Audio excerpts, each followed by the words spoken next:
Hello everyone, thanks for coming and watching my videos. Hope you're all doing good. இது வந்து murunga powder and I hide it and use it in everything for kids. அது கண்டே பிடிக்க முடியாது முருங்கா பவுடர்னு. முருங்கா பவுடருக்கு வந்து மெயினாக அந்த ஃப்ரெஷ்ஷு முருங்கா லீவ்ஸ் கிடச்சிதுன்னா வாங்கிக்கோங்க. இந்தியாவில் வந்து நிறையவே கிடைக்கும் உங்களுக்கு. ஸோ அதை நீங்கள் ஆயிறது கஷ்டம்தான். கொஞ்சம் நீங்கள் டிவி முன்னாடியோ எப்போனா உட்காரத்து நீங்கள் அரிஞ்சு வச்சுடலாம்.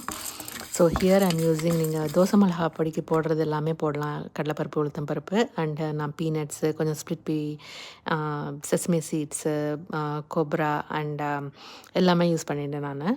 அண்டு கொஞ்சம் இங்கே வந்து அந்த முருங்கா லீவ்ஸை நல்லா எண்ணெயில் ஃப்ரை பண்ணிக்கணும். நீங்கள் எண்ணெய்னா ரொம்ப எண்ணெய் கிடையாது, 2 டீஸ்பூன் எண்ணெய் விட்டுட்டு நீங்கள் நல்லா அதனோட கார்லிக் ஒரு பிக் பேட்ச் ஆஃப் கார்லிக் போட்டுக்கலாம், ஒரு பிடி நிறைய. அது எல்லாத்தையும் போட்டு நல்லா ஃப்ரை பண்ணிக்கணும். ஃப்ரை பண்ணிட்டு ஃபஸ்ட்டு அந்த பவுடர் பண்ணிட்டு அந்த பல்சஸ் எல்லாம் பவுடர் பண்ணிவிட்டு அது மேலே நீங்கள் முருங்கா லீவ்ஸ், அந்த ட்ரை முருங்கா லீவ்ஸ் அண்ட் கார்லிக் போட்டு இன்னொரு திருப்பினா இந்த மாதிரி இருக்கும். And you can keep it in the fridge and use it at least for 15 to 20 days at least.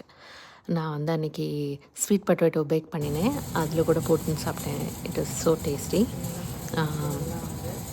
Once in வாயில் இந்த மாதிரி பண்ணால் ஃபில்லிங்காக இருக்கும். அன்றைக்கி ஈவினிங் சேவைக்கு நான் வந்து வெஜிடபிள்ஸ் எல்லாம் போட்டு பண்ணேன். அதுக்கும் வந்து 2 tablespoons of murunga powder use பண்ணியிருந்தேன். And also for thayir sadam for instance you can also add it and use it there. Following day நான் தோசைக்கு வந்து பொடி தோசை மாதிரி அதில் போட்டு பண்ணேன். So it was really good and very tasty also.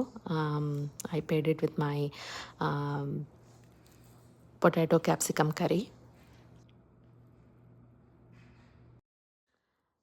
Yeah, you can use it for everything. And that's it guys. See you all in the next video. Be happy and stay positive.